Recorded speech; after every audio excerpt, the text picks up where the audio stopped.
Welcome to the 98% podcast, where we hear real stories from real people. And I'm here with a special episode called Welcome to the Hot Seat. And we're bringing back Tony. And I believe, Tony, you were episode 19, I think. I think that's right. Yeah. So tell us a little bit about yourself. If someone's tuning in for the first time. Yeah, I'm Tony McKee. Been friends with you forever. I think this is like the same exact description last time. I think so. Yeah, been friends with you forever since forever. And I'm about myself. I'm a musician, father, husband. I work in the mental health field, have for most of my adult life. And oh, sorry, my dog's moving my whole thing here. Hey, stop. I'm a dog owner.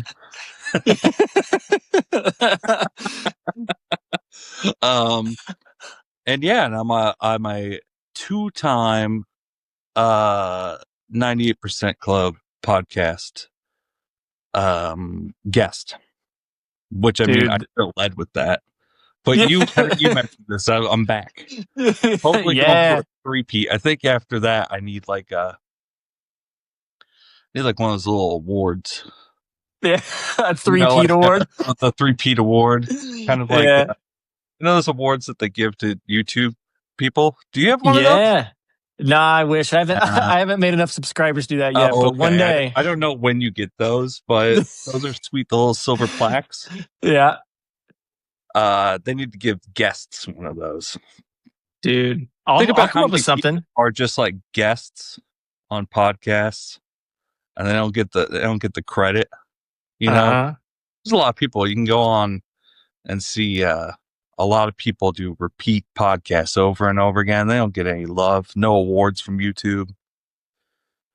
But I guess all they have to do is just start a channel and then, get their own award. But dude, I should get like a WWE belt, but 98% podcast. Like a title belt, and it'll go to the person that has the most views, and then it passes around. If it gets surpassed, they have to send it to someone else, and someone's the champ. Yeah. And you can have challenge you to a ladder match, Oh. Like, I understand that you are probably owed it, but would settle it in the ring, one of those situations. Dude, a special episode where we literally have a ladder match. Okay. Dude, it's not really a podcast so much as a broadcast of a ladder match. What if that's what it became? It started off as this whole thing and then became a ladder match broadcasting service. Dude, hey, that's a fun question. So this isn't one of my four, but if you were to have a ladder match against someone who's been on the podcast already, who would it be? Oh, man. I'm trying to think of someone that would be like fun to ladder match.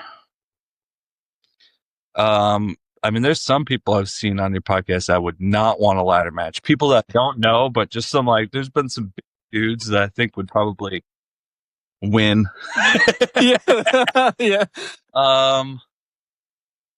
Man, my first thought is like Seth, but that's good on ladders, I think. Oh, I suspect.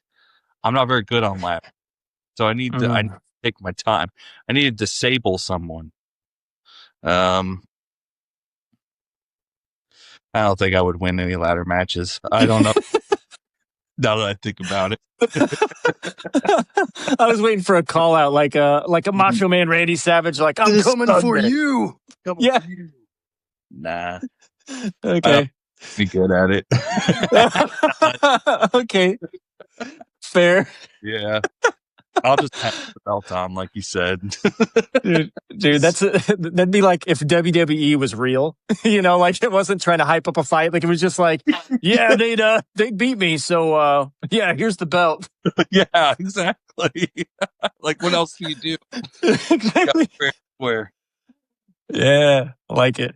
Okay, so for those of you tuning in for your first time, so welcome to Hot Seat episodes work like this. So I created 4 questions for Tony, he created 4 questions for me, and we're going to take turns just going back and forth, putting each other on the spot, answering questions. So neither one of us have any idea what these questions are, and it should make it fun. So I'll kick us off with the first question if you're ready, Tony. Yeah, let me get my questions ready. I wrote them down about 10 minutes ago, so Oh, sweet. nice and fresh. I was bouncing around a lot of them. I had a bunch of, but I think I landed. Nice. Okay, sweet. Okay, so what I like to do with mine is I like to pick themes, and I just do themes off stuff that I know about you. So, Okay. so this one's gonna be a fun, lighthearted one to start. So, this one is around superheroes theme because I know that's something that we used to talk about a lot. So, Yeah. if you could embody the qualities of any superhero, not just powers, but their mindset or purpose, which one would it be? Oh man, that's tough. Probably like I don't know if I really like embody it so much. I'm trying to think of like someone I relate to the most, and it's I don't kind of feel like a Wolverine sometimes because Okay. he just wants to be left alone, and I have that quality about me where I'm very independent, a Yeah. solo guy. Um, but I care about people deeply at the same time, and so it's like Uh-huh. this, like I kind of want to do my own thing and be by myself a lot, but I also care about the people around me. So kind of forced to interact and do right by people. And um, yeah, I mean, there's some superheroes I would not want to embody. But yeah, probably like Wolverine, heart of gold, tough exterior, kind of a loner type. Uh-huh. Can be a leader if he needs to be, but doesn't necessarily choose to be. You know what I mean? Uh-huh. Yeah, I think that would be what I'd go with. I like that. I think that's really fitting. Yeah, It's funny too that that's like kind of like because for those out there, I don't know if it still is. Is Hulk still your favorite superhero in general? I still I have a soft spot for Hulk. I'm kind of man. I don't know. That's a tough question because once the cinematic Uh-huh. whatever they call that, not the mul, that's how The out of Marvel Cinematic Universe. the Yeah. Marvel Cinematic Universe. Um, the first little wave of it when like the Iron Man movies were coming out, and Uh-huh. never really cared for the Hulk movies. Being a Hulk fan so much, those movies weren't super exciting to me. Uh-huh. I love the X-Men movies still, but it got to a point where I don't know, I felt like they didn't know when to stop making movies and like trying to build out the whole thing, and so I lost a lot of interest in it for a long time. Um, but I did. I took my kids to see the new Fantastic Four, and it was really good. It kind of got me Uh-huh. excited about the those kind of movies. So, but yeah, I mean, the Hulk was definitely my guy.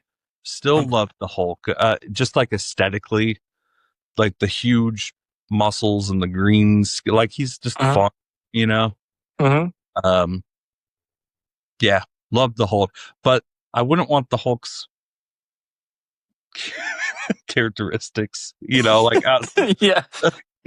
getting huge and muscly is cool, but like just rampaging, Yeah. that's not fun. So, Exactly. yeah. Yeah. It's funny that you said that about Fantastic Four. So I felt the same way. So I liked everything up to Endgame. Like I thought that whole shtick, Hmm. I thought they did a great job. Storytelling, character arcs, I thought were great. I know Hulk was hit or miss. Either people liked Smart Hulk or they didn't. I was a Yeah. little in. I was a little indifferent. I thought it made sense just fine, but yeah, after that, man, like it was hit or miss. I'd watch some movies, I'd be like, this kind of sucks. Yeah. God, I'm right there with you. I thought Endgame was great. I thought everything leading up to it was great. I actually liked Smart Hulk, and I really liked oh dog. And I liked Thor Ragnarok a lot, Mhm. and the Yep. kind of that Planet Hulk vibe that they kind of Yep. had going through it. I Mhm. thought that was awesome. But yeah, once Endgame was over with, it was like I felt like they just didn't know what to do. So they're like, we'll just start making some more and see what sticks. And I don't know if any of it really Yeah. stuck. So I feel I like there's think like a kind of like a that's why I like that Fantastic Four, because it felt very like fresh, uh, uh-huh. kind of like a would start this over a little bit, clean. Yeah. Um, yeah, I think it's gonna be awesome. Yeah. Yeah, I They do. felt good about that too. So, yeah, it's so interesting. Like I assume their thought was like, hey, we're gonna do this multiverse thing, so we need to just pump out a bunch of stuff. And I think they just stretched themselves so thin. And Hollywood was weird too. It's been weird the last few years too, just in general. Not just those movies, just movies have been not so much about storytelling, in my opinion, and more about like diversity. I don't know how you want to put it, Yeah, but it's like let's just make some good stories again. yeah, kind of Um, like a I don't know, like a status quo situation where it's like, yeah. we gotta make this movie and we gotta make it about this topic and we gotta have these themes to a point where you're right, where it's like, is the story really the main focal point, or is this just a vehicle to Uh-huh. reach about something, anything, you know? Yeah. And I think you're right. Agreed. It's uh times times have been weird. Yeah. No, for sure. For Yeah, sure. For yeah. sure. Yeah. I Which is think a there's. bummer. A movie fan, and I know like you're a big movie fan, like just Oh movies yeah. in general. Like I love watching movies, and it is difficult to like find a good new movie. Really Dude, tough. I think they're turning it around though. I think like have you seen Predator Badlands yet? No, Dude, is it that all? movie is awesome. Dude, it's awesome. It might be I think it's my favorite Predator movie. Oh, really? Uh-huh. I I haven't seen a Predator movie since I think it's Predators. Is that the one where Adrian Brody Yeah, yeah. lands on the planet? Uh-huh. There's been a couple since then, I think. Yeah. There's Uh, been the Predator from 2018, which most people say was the worst Predator ever made. I haven't seen that one. Is it the It's worst? uh it's not very good.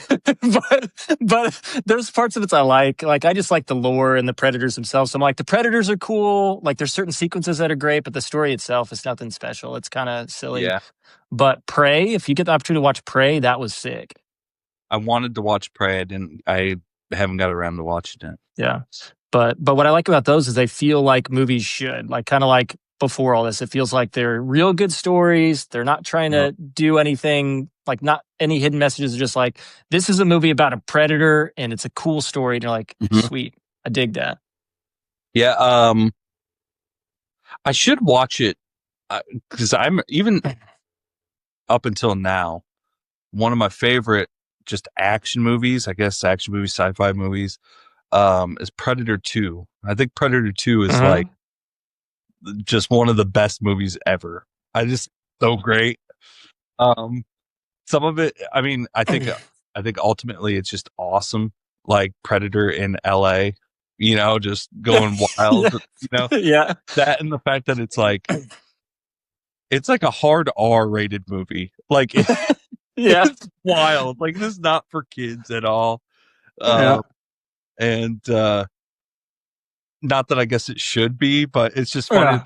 where they're like, you know what? It doesn't matter what's in this movie. Just hard R all the way through. Yep. And just really funny, like Donald Glover is constantly sweating. So at the whole they talk about how it's like a heat wave play and stuff. But just the fact that like the entire movie he's just like sweat. unusually sweaty. Yeah, like yeah. And it's like it's just laughable 90s motifs in it. They're just super funny. Yeah. But awesome movie. And yeah, I just haven't remember watching Predators and liking it. And then I don't even know if I knew about The Predator, but Yeah. and I had to watch Prey though. I knew about Prey, and I know that people really liked it. So, and this new that's out. I saw the trailer for it. But I don't know if I realized it was out until now, until you just said that you saw it. Mm-hmm. So I'll have to watch that. Okay. Well, if you do, you got to tell me what you think about it, because I was digging it.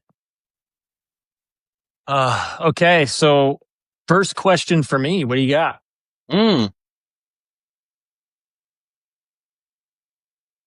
Okay. I don't have a theme. Okay, sweet. I'm kind of all over the place here. So none of these really connect in any way, form, fashion. What is one thing people misunderstand about you? One thing people misunderstand about me. It's a good question, actually. It's funny. It's a simple question, but it's a good one. You know what I mean? Well, yeah, that's the first question I wrote down. Nice. Because of that, actually, because I read it and I went, God, man. Yeah. Someone me that. I don't know how I'd answer that right off the bat. Yeah. I mean, I would say, as far as being misunderstood, I mean, I know it happens, I'm sure, but it's hard to put myself in that position because I'm trying to think of like, what is someone else's perspective of me? And I don't think about that very much, which is interesting. But the only thing that's popped in my head is like really shallow stuff, or not shallow, but just stuff that like for instance, when I was dating people, I think a good example is like I would date people and they would just assume that I was like a player of some type. I guess I gave off like player vibes. What? Yeah, I know, isn't that weird? And then I'd be like, no, I'm actually looking for like something real, like a real, like legit long-term relationship. Yeah. And I think a few people like took people aback, like, oh, okay, like I just assumed you were like a player. And it's like, I don't know if it's the way I dressed, the way I came off. I have no idea. Yeah, I mean, I can imagine that. Oh, if I had to guess, this is just a guess off. You're a physically fit guy, and I don't know how much you care about your fashion, but you're kind of a trendy guy. Okay. Fabletic vibe, you know? Yeah. And I think because so many people are influenced by social media, and that's kind of a thing, is like, look at me working out in the gym and being trendy. And do you know what I mean? And I think people use that as a fuel to motivate themselves, and they see that there's an attractiveness to that.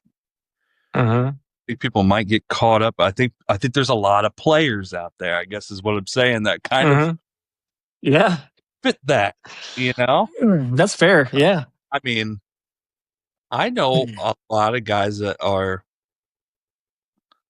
fit dudes, take care of themselves, and I think a lot of it is motivated by getting ladies to be attracted to them, being players. Like I said, but I guess I know you well enough to where if someone like, he's a player, isn't he? No, he's not. No. Unless something drastically changed, I don't think so. I mean, I think it could be charming. So, I mean, it could be misconstrued, I guess, but yeah. That's a good assessment. I like that. Yeah, it's funny. That's not the answer I thought I was going to go with either, but it's the only thing that popped in my head. Yeah. Well, it's funny though that My dog really loves pawing the stand I have set up so nicely. I'm going to kind of move this a little bit. There we go. Did you see that? Yeah. Oh, sorry, we're going off the rails a little bit. I feel like I'm watching Born Identity, shaky cam. Yeah. All right. Lay still. But it's funny that you mentioned that you don't really think too much about how others view you, though. So is that like a is that like a lack of self-awareness thing, or is that like a conscious, like, I just don't really care about how others view me? I think it's probably more the second. Because I try to be pretty aware of how I behave, and I might do that too much. I might overthink that stuff too much, um, but yeah, to a certain extent, I guess also because I really don't ask. Like, I rarely ask people, like, "Hey, what do you think about me?"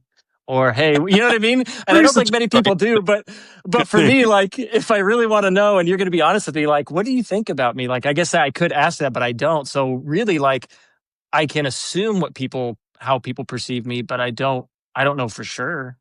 And I think that that's kind of like I think I need to know that for someone to know if they misunderstand me, because I just assume you take me as I am because I am me. The only reason I had that example was because literally someone I was dating told me that flat out, like, "I thought you were going to be a player," and I was like, "No, nope, okay, Yeah. Yeah, that's interesting. Yeah. yeah." That I figured that would be kind of a hard question, unless I thought like maybe he's got this one in the chamber. Maybe this one's been asked before. I'm just like, "Here it is, Tony." Here it is. You want an answer? Here's what people understand. Yeah, misunderstand. And I'm going to call all of you out to misunderstand me too. Here we go. Ladder match for you. Ladder Ladder match for you. matches. Yeah, great. Okay, so my second question for you. Mm-hmm. So this one is kind of more on the basis of psychology, because I know I like to have psychological talk sometimes with you. So this question is: what is a psychological insight or theory that has completely changed the way you understand yourself and others, and how do you see it show up in everyday life? Oh man, that's tough. That's a tough question because I think about, I mean, just like the work that I do, I'm constantly kind of drenched in not psychology, but mental health themes and concepts. Uh-huh. And I've done a lot of like personal work and stuff. I'm trying to think of something that's a good insight for people. Um, I'd say the biggest insight is, I think this will vary for people Uh-huh. because, and I think it probably has a lot to do with like childhood and stuff like that. Is the idea of setting boundaries, Uh-huh. personal, like, not so like emotional boundaries, not letting people treat you a certain way, or that the concept of giving permission for people to treat you a certain way or interact with you a certain way, and kind of not, in simplest terms, like not being a pushover, but it Uh-huh. kind of deeper than that based on the relationship you have with someone. So like, if it's family members, that can be really tough because they're family, like that's a Uh-huh. different kind of relationship. And I think some people use the concept of family relations to bulldoze people Uh-huh. and kind of get people to agree to do things, or think a certain way. just because we're family and this is how it should be best. This is what's best us, best for you. It's best for me. And I think a lot of times people fall into that where they do things they don't want to do, or they say things they don't want to say, or they, because they don't set boundaries, they don't hold a boundary. And it can make for a really toxic relationship with other people. And not good for your psyche, I don't think, to cave into things like that a lot. And there's always just watching out for manipulation and stuff, because that's kind of what manipulation is trying to get someone to bend a boundary, at their will, essentially, sometimes there's trickery involved, but, and I think in everyday life, I've learned that I have to think about, what's best for me, setting boundaries for myself, but also staying relational. Because it's easy just to put yourself first all the time, and then that's not relational either. And you can hurt other people, so there's a little bit of give and take there. I'm explaining myself the best here, but does that make any sense? Yeah, no, it does make sense. And it's boundaries are an interesting concept too. Because it's like, I mean, I guess we kind of teach people how to treat us to a certain extent. And when we have lack of boundaries, and boundaries are interesting because there's no like how-to guide on how to set boundaries necessarily, right? Like, and it's Right. And to your point, it's a lot of balance too, because I've seen people do boundaries and really it's like, actually, you're just being really mean. Like, you're not really setting boundaries. You're kind of just demanding everybody, leave you alone or do whatever. And it's like, okay, I mean, I get that. But then a lot of times it's covert too. I'm finding that out. Like, if you would ask, like, if I would have had a question like this even a year ago, I would have said, like, I don't feel like I even really need to put up boundaries at all. I feel like everybody respects me, etc. And then it's just recently I'm realizing, like, there's a couple relationships actually that are like that are covertly like, I'm actually being manipulated and this sucks. And it's like, so then you kind of and then you kind of set these boundaries, and then you get an earful and they just let you have it, and you're like, well, this is weird. So am I in the wrong now, or am I in the right? And it's just not what you want, so you're upset about it. And it's an interesting thing. Boundaries are wild. Sometimes you need a third party to say, hey, you're being manipulated, or you're not doing what's best, or you're not thinking for yourself, you're being a pushover, whatever the situation might be. And Sarah, my wife, she's kind of the one that, I'm pretty, for a long time, it was like, kind of, if people ask me to do things or go along with something, or I would just kind of agree to it, because it's less messy that way. That's how I kind of, like, this will be just so much easier if I do this thing that I don't want to do. Not healthy. No. And at the end of it, you can go, man, glad I did that, because it was the easiest way of doing it. It would have been a lot harder if I wouldn't have gone along with this, or if I was resistant in some way. And,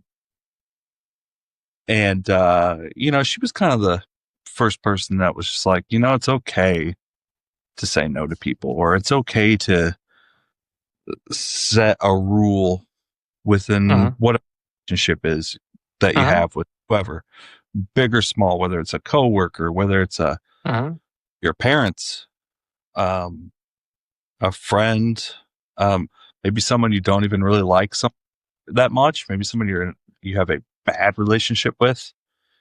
Sometimes you still have to consider the boundaries that you have to hold with that person. And so I'm constantly thinking about boundaries, Yeah. especially like at work, work relationships. I had to consider boundaries a lot. Um, especially at work, it's like good because it shows that you can be a fair person. Uh-huh. Having just kind of like, uh, broad rules, which is kind of like that. I guess you'd call that like integrity. Like Uh-huh. these are kind of my rules and my maxims, and this is how I live by, and that's how I apply it to everyone. You know. Uh-huh. Um, yeah, I think that boundaries Yeah. kind of one establishing and understanding your boundaries. Yeah. And on the flip side, respecting others' boundaries. Uh-huh. And it's also good to even check in with people to see if they have boundaries. Mm-hmm. If a certain way people like their relationships to be, how they like to be interacted with.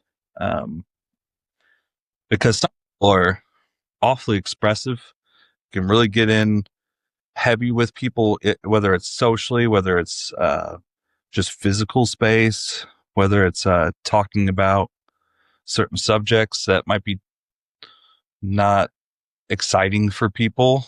And it's okay for like someone to understand what their boundaries are too, and kind of respect them.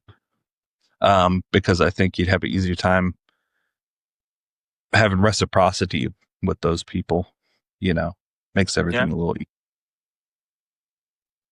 I agree with that. Yeah, I like the fact that you said sometimes you need a third party. And dude, this might sound really silly, but this is what's been helping me. Dude, ChatGPT has been helping me. Oh, really? As my third party. Yeah. So like for instance, like what I'll do sometimes if I'm like something feels weird here, like I'll just say, "Hey, can you objectively break down this text message thread and let me know what's going on?" And it'll literally be like, this is kind of what's going on right here. And that's how I found out on some stuff, like you're being manipulated, someone's trying to control someone's, and I'm like, no way, I didn't even think about that. And they're like, and then it's like, I don't know, it's just really interesting. So it's like a weird way I found out to use chat, which I know chat can be, you got to take it with a grain of salt too, because I know it's always going to try to be your friend. But at the same time, like that was an interesting way to use it that I thought it's been helpful for like an objective viewpoint. That's awesome. Honestly, I mean, um, yeah, kind of like what I was saying. I mean, what's the difference between using a tool like that as your third party as Uh-huh. over someone else that could be 100% biased too? Exactly. You know, like with the case of like me having my wife as a sounding board, I trust her 100%, Uh-huh. and I know that I don't have to worry about her using any kind of bias or alternative agenda or anything like that. Yeah. But oh, I think when you get into friend groups and stuff like that, it's another thing that, and no one should be paranoid or anything, Uh-huh. but that's something to consider. Is like, what does the other party you're collaborating with or expressing your thoughts to, just venting to,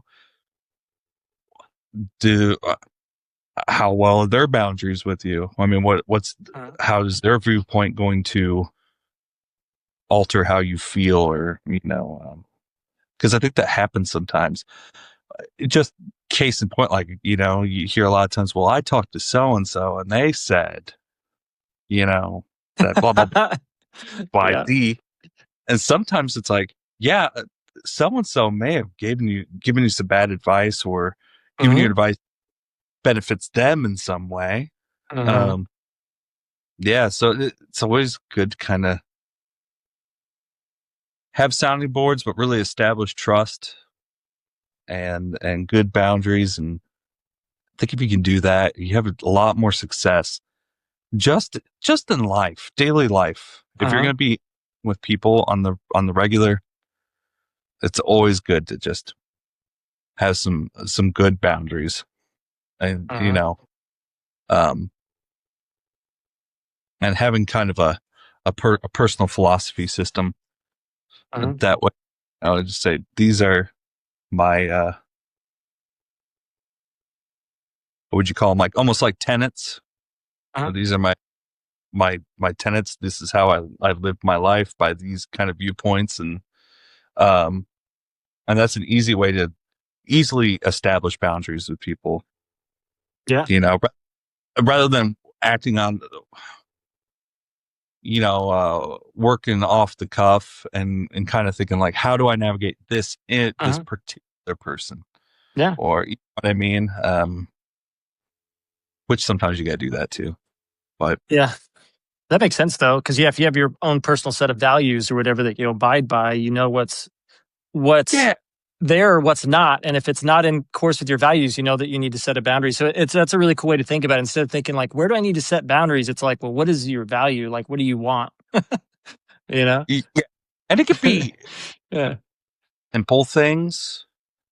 It could be pet peeves. It could be, but then there's like the major things, and that some people don't even, I think, really think about that much. And, cause like, I'm trying to think of, part of my job is to be, an advocate for children, adolescents.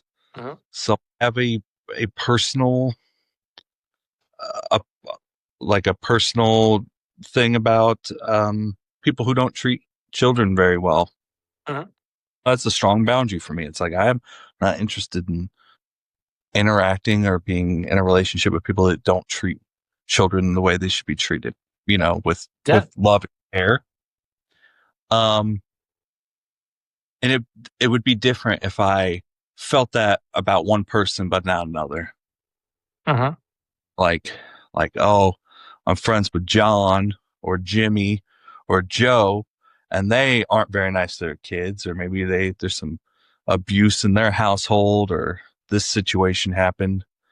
um but I'm not okay with Joe Blow, being mean to his kid or whatever. That's kind of a broad stroke, but um some people I think can be kind of wishy-washy about that stuff, Uh-huh. depending on who who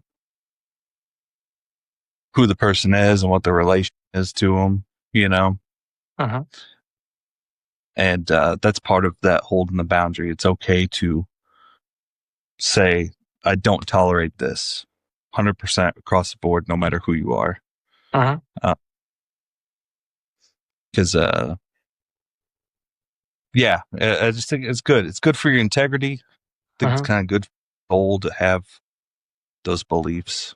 And it's just good. It's good. Sweet. Okay. What's your second question for me, Tony?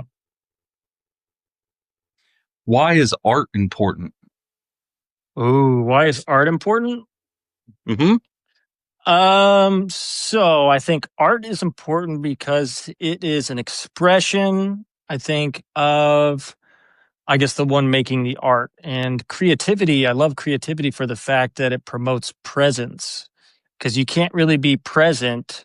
Like, I don't feel like you can do art and not be present. I think that's kind of a cool thing. So I think when I think of art, it's like that one time where it's like you're not focused on this or that. You're literally present in the moment in creating something and bringing something to the world that has never existed before. And I always think that there's something fascinating about that. Is like you're going to create something that's only one of a kind, and it's like, wow, that's kind of wild to think. Out of 7 billion people, you're going to create something that's completely unique, and then the way you see it or the way you perceive it is going to be different from how someone else perceives it. So it's like, so art can be just one of those fascinating, completely subjective things, and I think that that's kind of a cool thing. And I think art too is like a universal language. Like you don't have to be able to speak the same as someone else, but we can all look at the same art, or we can all listen to the same music, or whatever it is, and people can relate to it in all different ways. So, Mm. yeah, I'd say that's my answer for that one. That's a good one. That's good. I agree with you. It was funny because I was running through these questions with Sarah before. She's like, "What's your questions?" And we kind of took 10 minutes and talked about them, and um we kind of said the very close to what you said. Uh-huh. But one thing I thought was kind of neat is that the presence part, being present. Yeah, you can tell when someone is phoning in art. You know what I mean? Yeah, pretty clearly. I don't think it matters what the medium is, whether it's music or painting, or you can kind of tell when it's like, yeah, they weren't very present for this one. This was definitely maybe just a labor for them, Yeah. especially of art. Yeah. But yeah, I mean, I feel like art is the closest thing anyone will ever get to, I guess what you would call magic. This idea that, like, wouldn't it be cool if you could just like manifest this thing? And it's like, well, you're capable of that actually. Yeah. And it's just how you perceive it. And that's what makes it art, really in itself. How you perceive it and how you your application. That's awesome. That was good. I like it. Okay, my third question for you. This one is about fatherhood. So, what part of your parenting do you think your children will remember the most? Phew. Man, I think that they'll remember that I was always there, that I was present, and it's funny, we were just talking about this because tomorrow my son has a play, and I have a eye doctor appointment in the afternoon, like early, like 1:00, and his play's at 6:30, and so we were trying to get the night organized, and Max was just like, "Oh man, are you gonna miss my play?" And it was like, well, no, because it's just little kid logic. I think, Yeah, of course. Yeah. like, oh man, Dad's got an eye doctor appointment. He's gonna miss my play. But I was like, I would cancel anything, to be at those kind of events, and if I need to be somewhere or do something, and there's definitely a balance because I play a lot of gigs and stuff, so there are a lot of nights where I'm not home. But I always very clear where I have to be, what I'm doing. That way there's not that mystery of, yeah, Dad wasn't around very much, but where was he? What was he doing? It's, and I always want to be there for them when they need me. So, I would say just, remember that Dad was always around. And even when he wasn't around, we knew what he was doing and knew that we could physically go to him if we needed to, because we knew where he was at, what he was up to. And just being that, I guess it's just kind of being their security in that, there's, not worrying about what I'm doing or anything like that. So, I would hope that looking back on it, that would be one of the things they remember. I like that. Yeah. Okay. So, what's your third question for me? What conspiracy theory or mystery, unsolved mystery, kind of that camp of things, which one of those intrigues you the most? um, Dude, it's funny you asked this question. Conspiracies, I'm like so like not into conspiracies. Because maybe that was the thing too. yeah. Well, it's funny because yeah, everybody talks like my dad's a good example. Like he loves conspiracies, like Bigfoot, aliens, like all this stuff. Like he like any conspiracy, he's all about.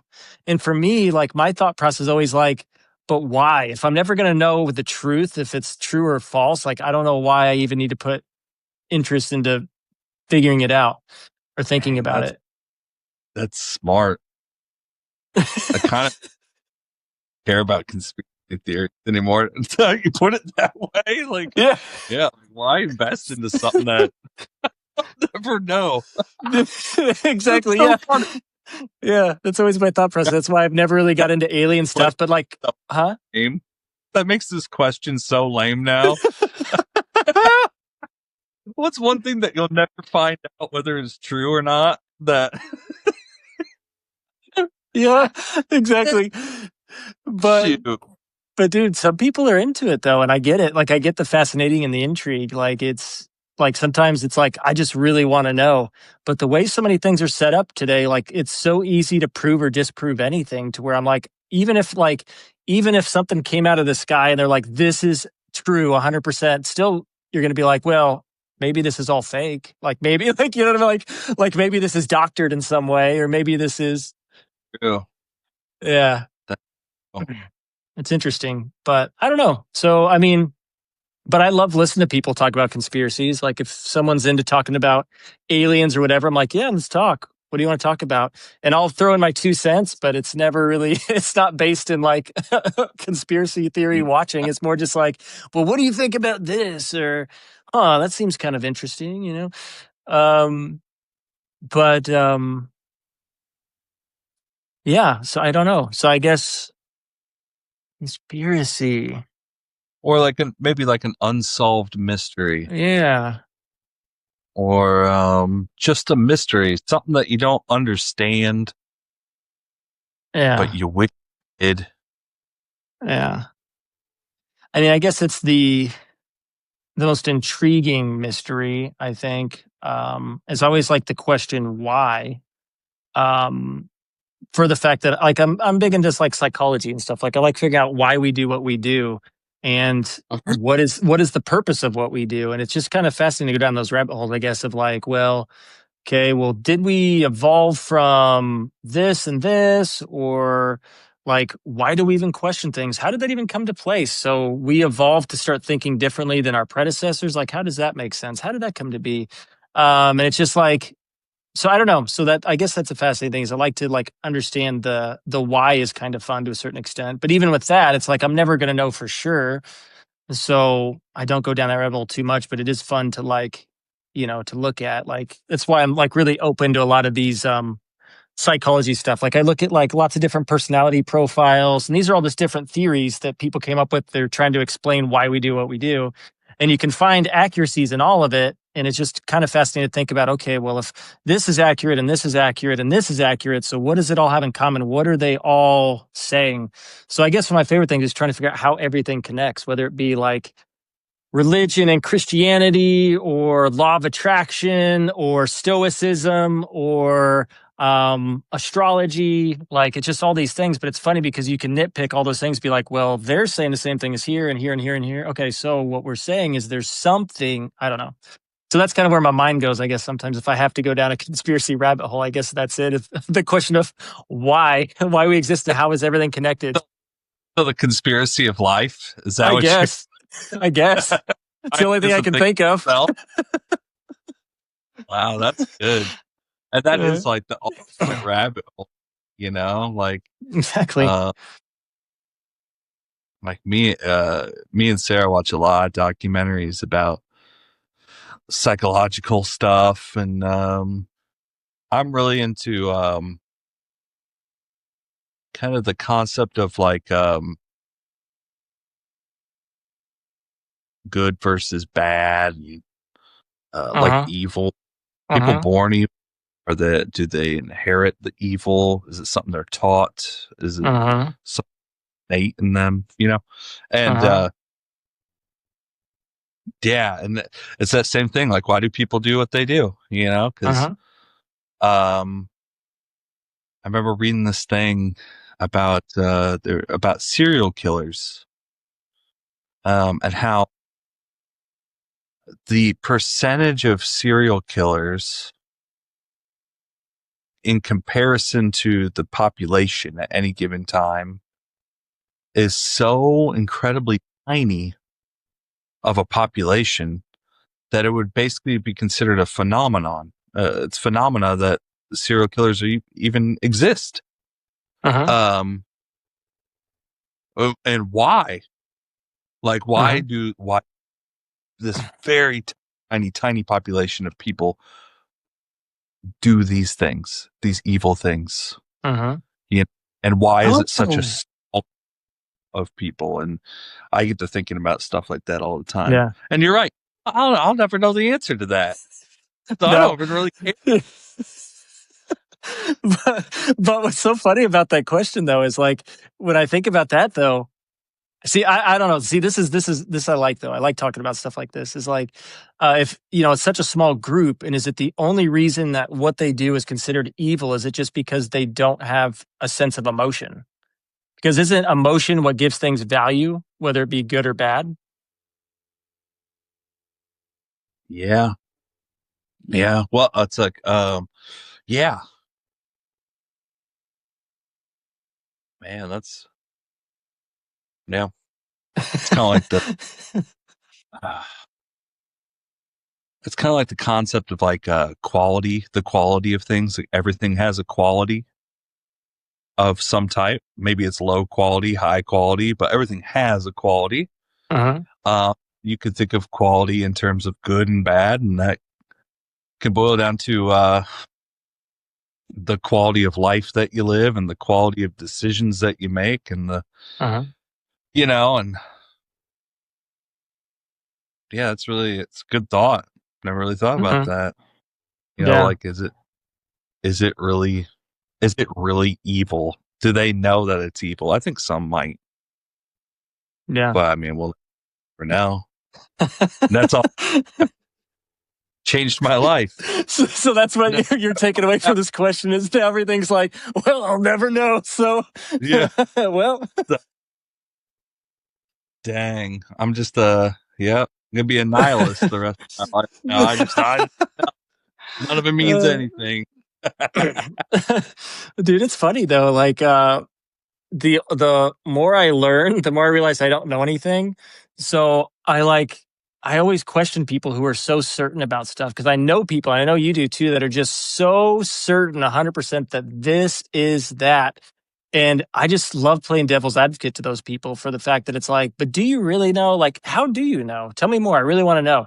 And I actually come from a place of curiosity, like, oh, tell me more. I want to know where your thought is. And it's really interesting when someone is so for sure about something like that. Yeah. Yeah, it's that's the best way to curiosity in itself can draw out a lot of holes in people's thinking and theories and and that's a lot of people can't I don't think a lot of people can determine the difference between maybe a theory or a thought or an idea, hypothesis, and what's actually the truth. And yeah, that's very true. There are a lot of people that are very certain that they're right. And, that could be really dangerous. I think that's really because there's a flip side of that. There's a lot of people that are very certain that they're right about, and then there's a lot of people that are very certain that those people are right as well. And I think that you get like cults and stuff like that, where it's like I know I'm right, and then you just get a couple people go, "Yeah, you are right." You're thinking what and let's not look into it very hard, which just determines now that we're right. And it could be dangerous. Well, yeah. Well, it's herd mentality. I was listening to the stat the other day, and they were talking about like, for some reason, if someone does something, and I can't remember what the scenario was, but like, like for instance, if we were following someone in traffic, and for some reason they stopped and made a left-hand turn for any particular reason, we were right behind them. The odds of us want to do the same thing are actually pretty high because we think they know something that we don't, so we're going to do it. And for all we know, they could be totally out of their mind and guessing. And I did this the other day. I was driving down this road. They did a detour, and I'm driving, and I don't know where I'm going. And I pull off to this, like, who knows where. And there's a guy following me. And then when he sees me turn around, he realizes, like, oh, well, I messed up. And I'm like, it's just funny how we do that. We just assume that the person that says something or does something knows something that we don't, and we don't take into account that they might not have any clue themselves. That's very true. Yeah. There's a. Have you seen the documentary? There's two of them, and I think this is the Music Box documentary about Woodstock '99. Ooh, I haven't watched that one. I haven't watched it, but I saw the trailer for it. Well, there's two different ones. I've seen one that's I think on HBO. I think it's called, the series is called The Music Box, and they have a couple different episodes, but one of them was Woodstock '99, and there's actually a guy that talked about how, like, they were setting the stuff on fire, and then, if I have it correctly, they started looting stuff out of like semi-truck trailers that were like supplies for the event, for the festival. And there was a guy who was like, people just started doing it, and so I started doing it. And he's like, not until like midway through what was going on when I realized that, like, oh, there's giant fires, people are getting trampled. I just stole from a truck because other people were doing it. Then he was like, what am I doing? You know, like, why am I doing this? You know, and yeah, and I think it was one of those things where it was kind of like, yeah, this is what we're doing. I see everyone else doing what we're doing, right? Yeah. The group too. Yeah. Yeah. Yeah. They could be super dangerous. It can be, yeah. Sure. Yeah, you can get yourself into some trouble that way. I think that happens a lot with people. Like those people that are like, you know, when they say wrong place, wrong time, I think sometimes it's more of like the wrong people around you were doing the wrong things. You just kind of joined. You just joined in without questioning. Yeah. Yeah. That's fair. Yeah, that definitely happens. Okay, so are we on our last questions already? We're on our last questions. Okay, here we go. So this is my fourth one, and this one is about music. So do you see music more as a language we learn or a memory we're born with and slowly remember?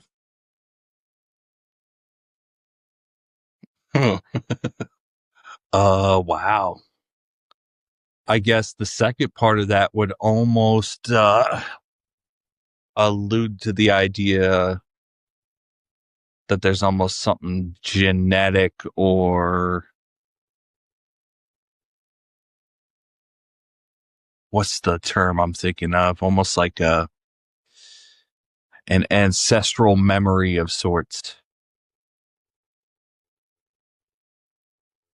Because if I'm just slowly remembering it, it would almost have to be almost maybe before childhood for me to have that much of a connection to it. I never really thought about that too much. Is it a language? Yeah, for sure. Kind of what we were talking about earlier about, like, why is art important? I think music, especially, and I might be a little bit biased because that's my art form for the most part. It's definitely a language, and I think that's why you can get. I think that's why you have a lot of English speaking American acts or British acts, European acts that can play in Japan, and South America, and stuff like that. And there's a connection there. You know, like in South America, like they love Iron Maiden, like one of the biggest bands, Iron Maiden, and like AC/DC and stuff like that, which is really funny. And most of these crowds don't speak English, but there's that connection. There's that, like, this, this speaks to me somehow. Like, this is a language I can understand,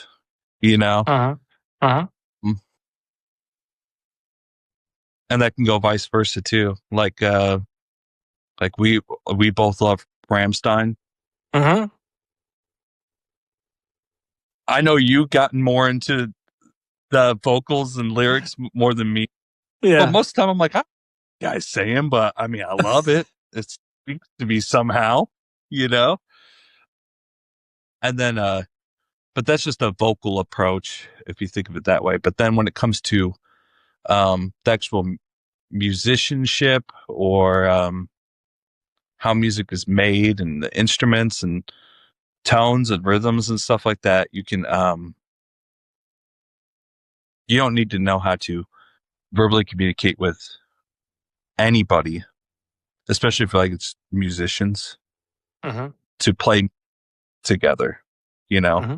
you can even describe how to play something without saying any words, just Uh-huh. using your eyes and your um and I think that there's something really special about that. Um that I don't know if you can do with certain other art forms. I could be completely wrong. Maybe I'm not educated enough, well enough. Um, but yeah, like you could drop me anywhere in the world, and if someone had a concept of what music, how to play any kind of music, we could create something together without Uh-huh. being able to speak together.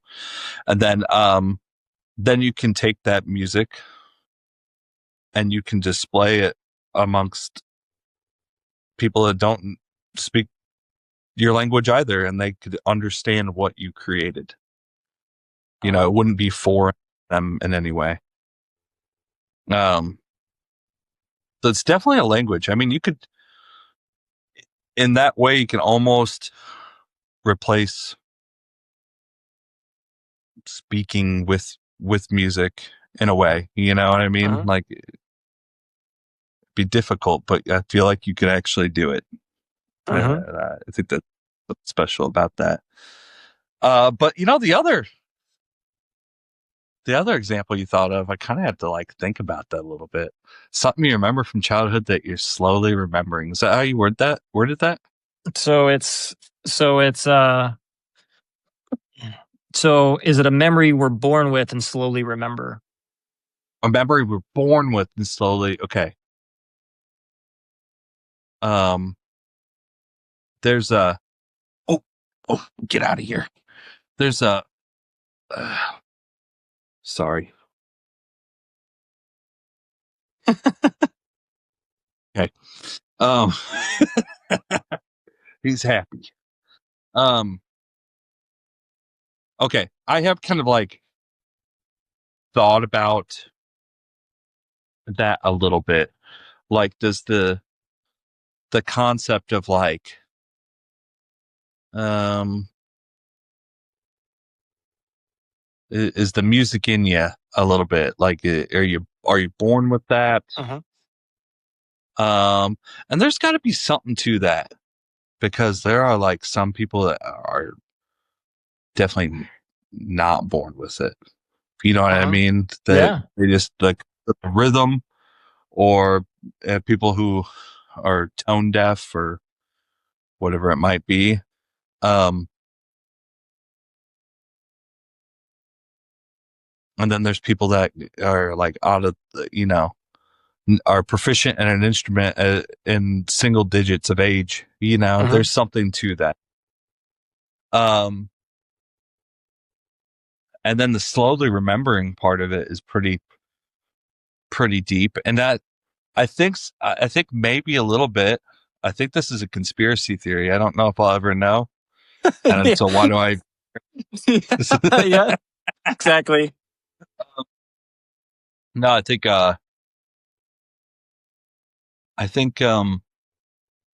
because there are these moments where, and maybe you've had these moments too, where you don't understand something, a concept, maybe a musical concept or something, and it just doesn't make any sense to you. Whether it's just listening to it, or you can't break down the mechanics of something, um, whatever it might be, and then like it just clicks. Sometimes it can be that quick too, where it's Uh-huh. like I understand this. I don't know how I'm ever going to understand it. I can't get this down. And then all of a sudden it just happens. And maybe that's the memory coming back. You know what I mean? I really thought about it that way. But sometimes it does feel that way. The same, you almost get the same emotion as remembering something, but like aha moment. So there might be something to that. I think, I always hear stories about like my mom would say, when she was pregnant with me, that she'd put like headphones on her stomach so I could hear music. Does that mean anything to me as a fetus? I don't know. I can maybe assume, I mean, those rhythms and stuff like that. I mean, I was feeling them. You know what I mean? Yeah. So I guess there's kind of an undeniability that like physiologically I was affected by that, and that might seem like something that's just kind of a cute sentiment. But there might be something to that,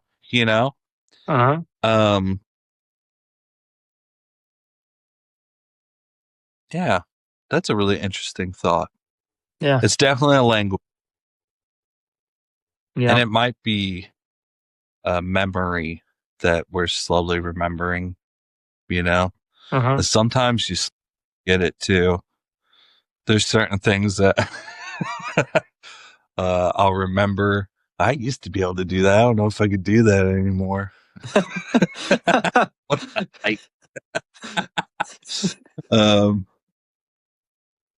That was a really good question. Yeah.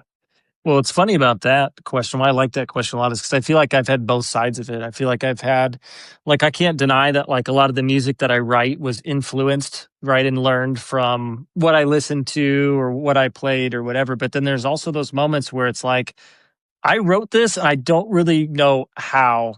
Like, I don't really know where it came from. It just is. And like, and it's funny, one example that popped in my head was actually funny because it was, it's the song "The Stand" actually that we play sometimes. You remember that song? That was it's the transition from, what is it? It's playing 6/8, I think, throughout the verse, and it switches to the chorus, but it's all still played with the same metronome timing, but it's a different feel. And I don't know how I did that, but I remember you specifically. I remember we were at Chris's house and you were breaking down. You're like, "Clever," and I was thinking to myself, like, "What? Like, I don't really know what I did." Yeah, it's that is what you call metric modulation, where you tempo, and then you have like a polyrhythm. In this case, polyrhythm. Yep. And then that polyrhythm, which would be 6/4 or something. The 6 becomes the time signature. So like,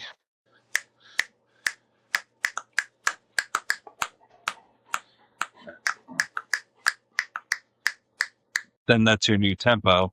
But the 4 fits right into it. And you can go forth between the two. Yeah. You know, but doing that before I learned that was a thing. What's up? I remember you writing that and us doing that before I knew that was like a thing. So I remember being like, I don't understand. It doesn't make any sense. Why is this connecting? And,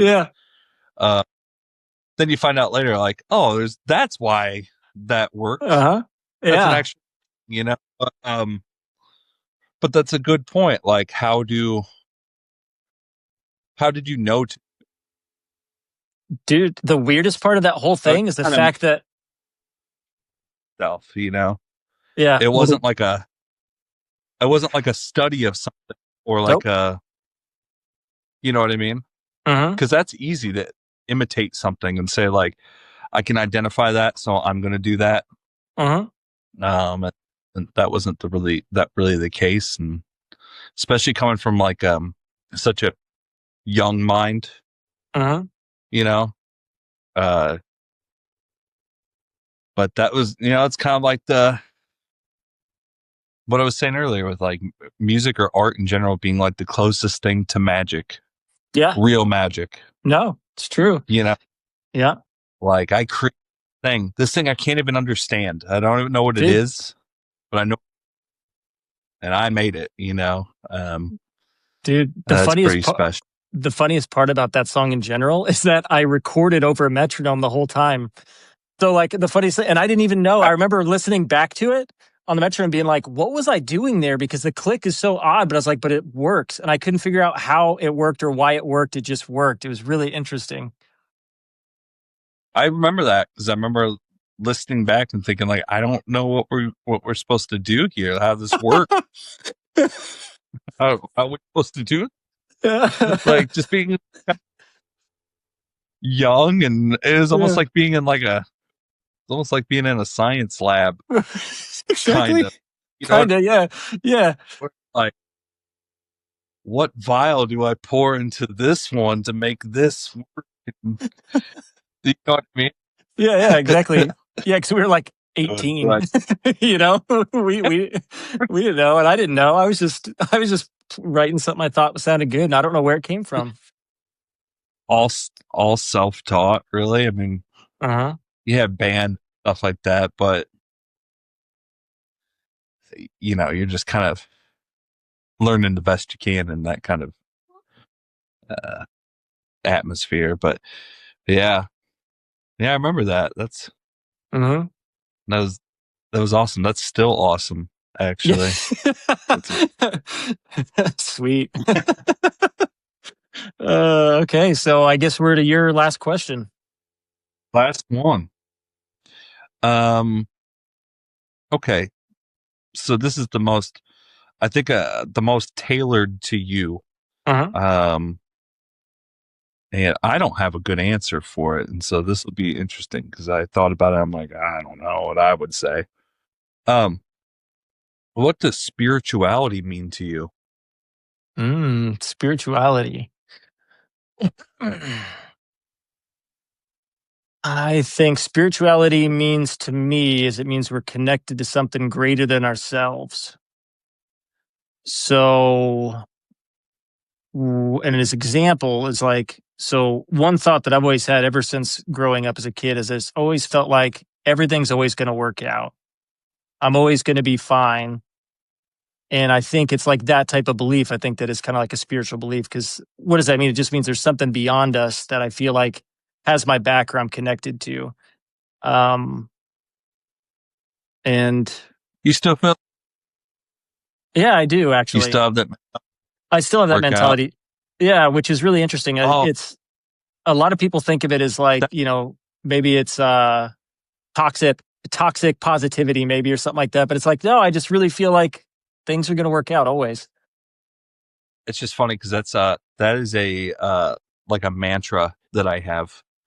Really? I say that all the Do if something if times something's tough or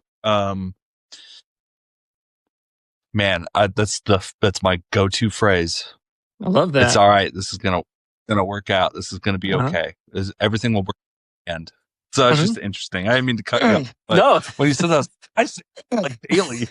Yeah, no, right, but yeah. So when I think of spirituality in general, I think that's kind of like when I think of like, I don't know, because I think there could be a disconnect between religion and spirituality. I don't know if they're the same thing, but I think they're striving for the same thing. So I think of like in religions and in all types of spirituality, I feel like it's always us trying to figure out how to come to that conclusion of like everything is good. I'm one with everything. I'm always okay. There's something out there greater than myself that I'm connecting to. That's why I feel like I'm really open-minded when it comes to that stuff, especially these days of like people's beliefs and stuff. Cause I don't know, the more I learn about stuff, the more I feel like we're all kind of saying the same thing and reaching for the same thing, just in a different way. And I don't feel like it's my place to say you're wrong and you're right, or you're right and you're wrong, because I don't know at the end of the day. And like I said earlier, the more I learn, the more I feel like I don't know. And I'm like, at the end of the day, I'm not going to know. Like I will not know if there is a heaven or hell at the end of this. People can talk about it and I get it. And it is what it is. But it's like at the end of the day, like, I don't know if it's going to be that way, and nobody can tell me it's going to be that way. I mean, I can read about it, but is it really what they meant when they wrote that? And in my opinion, it's like, well, even if there is something, even if there's something after, like, I'll just be a good person while I'm here. Why don't I just be nice to people and connect with people and live a good life with people here, you know? And I think that seems like it makes sense regardless if there's something after or not. If there's something after, great. If there's nothing after, great. I still did the exact same thing, but it wasn't me striving for something, feeling like I have to attain this because this is my 100% truth. But I don't know. So, Yeah. That's no, that's good. That's good. I when I read that, I was like, man, I was like, thought maybe you'd have something to say about it, because I like when I read it, I was like, I don't know. I don't know. I guess when you think about like mind, body, and spirit, you know, kind of like those three elements. Yep. It's like the spirit aspect of it is definitely like the part where it's like, you know, because we like where I work, we have these check-ins, these like one-on-ones, you know, and Yeah. they don't use mind, body, and spirit, but they use what is it? Head, heart, hands. It's kind of the same thing. You know, where's your head at? Where's your, at the heart, which I'm guessing is kind of your spirit in this equation. I never know how to evaluate it. Like, I don't know. You know, that's true. Like my head, like I'm feeling good today, you know, like I'm positive, things are going well, or whatever it might be. And or if it's bad, I can easily identify that also. Your body, I feel like I'm in tune with my body pretty well. And then when it comes to like your heart at, or how are you feeling spiritually, you know, or I don't know. It's like I have no idea. Good, I think. Good. I probably need to explore a little bit, but Yeah. I never know how to answer Yeah. that. Where So I spirituality, feel like, like my head's in good space, maybe my body's in good space. Like maybe the spirit follows a little bit, and maybe not. I don't know. I don't know. Like, what is it? What does it really mean? I don't know. Yeah, that's true. Because what is spirit? But at the same time, spirit's one of those interesting things too. If you think about it in that regard, I think about it as being like an extremely personal thing for the individual themselves. Like, because I can see, if I could, like, if I looked at you, I could probably evaluate how you're doing physically. I could probably evaluate how you're doing mentally, but spiritually, I could never evaluate that because I feel like that's a deeply personal thing that only you would know. Right? Yeah, I think. I mean, I think so. And I think some people, well, and then some people be quick to answer that, and I've heard people's testimonies in like real time when they talk about like their spirit. And a lot of people associate it with like faith, you know, or yeah, that's where it's like, oh, my spirit. I don't.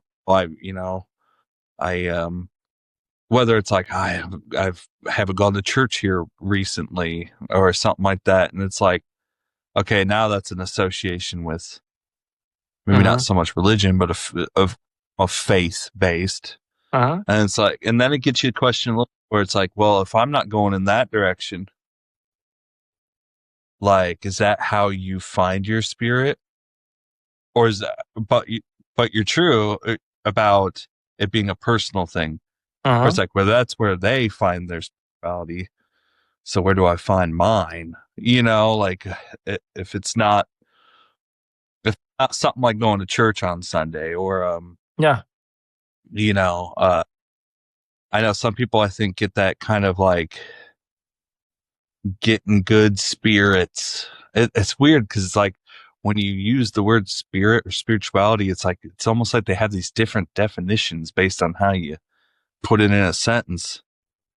You know, because you hear about people who are like, "Oh, so and so is in good spirits today." It's like, why? And you can get to that. You know, like like I feel like when I see my parents or visit my parents, I feel like they generally get into what I would call good spirits. Like they like visiting and they like seeing the kids, and you can kind of feel it like, oh, it's good for good spirits. Yeah. But I don't know if that means that they have it, that's good for their spirituality. I don't know. Is it the same thing? I don't know. It's a good question. I don't know. Because who knows, maybe. No, I would not. Yeah. Why we question it? Exactly. Never. Why are we even asking these questions? We'll never know. But questions. Yeah, it could be. Yeah, because it could also be too. Is like, what if faith or spirituality is just the mind and body actually in alignment? Yeah. So it's interesting. So it's hard to say. Isn't that the thing? Sorry, say that again. Like when people say their chakras. Chakras. Like when people say their chakras, isn't kind of like the same thing? Yeah. Like all of it's in line. Chakras are in alignment. Yeah, or in alignment. Yeah, exactly. I don't know enough about that kind of stuff to know, but yeah, that's something, I don't know. I guess after writing that down and thinking about it, I was like, I think I need to like explore that. Like, I don't know, literature on spirituality, like what, because I'm sure every culture has a different view on what spirituality is too.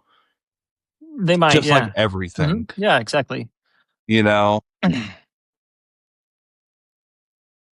a weird world when it comes to those kind of concepts, because it's like we know what that looks like from a Western point of view. And that's kind of all we know, really. But yeah. Cool. I think that's it. Yeah, that was good. Question. Me too. Yeah, I think so. Too. Knocked it out. We did. That was good. So then before we hop off, Tony, what's one thing you want to leave the guests with? Lately, it's been like, kind of connecting what we were talking about a little bit. I'm going to go back to it. Everything's going to be okay.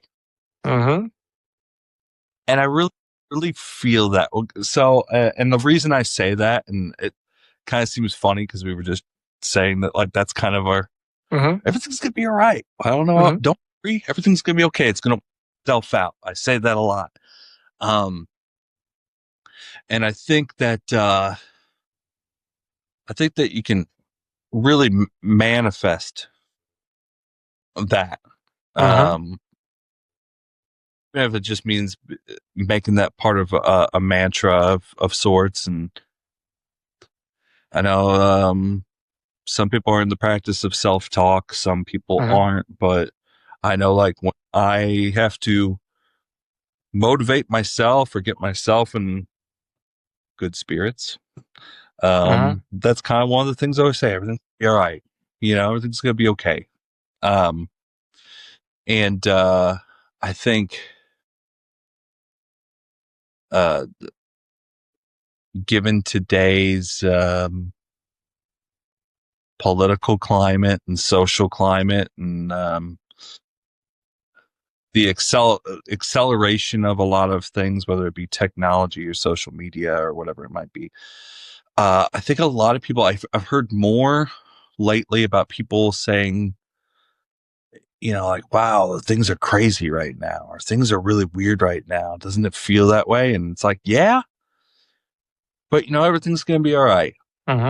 If you want it to be all right, And I think that it's easy to get caught in that, whether it's like an echo chamber or just getting caught in your own negativity or the negativity of others. You can easily trick yourself into thinking that things are not going to be okay. Uh-huh. And I think that can be a self-fulfilling prophecy of sorts also, where if you think things aren't going to be okay, things are not going to be okay. Uh-huh. And so I just what I want to leave people with is just getting the practice of maybe if it's self-talk or just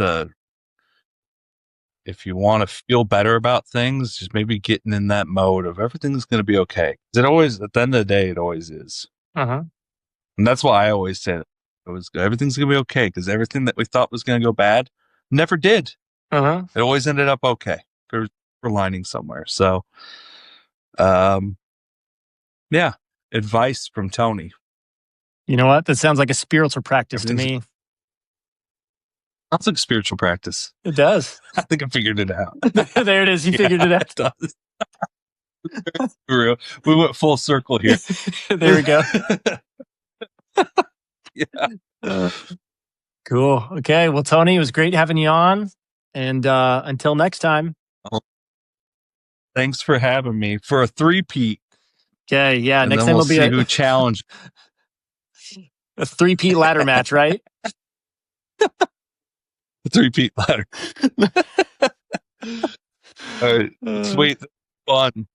Okay. Yeah, I enjoyed it too. Well, I'll talk to you later, okay? Yeah. All right. Cool. Okay. See ya.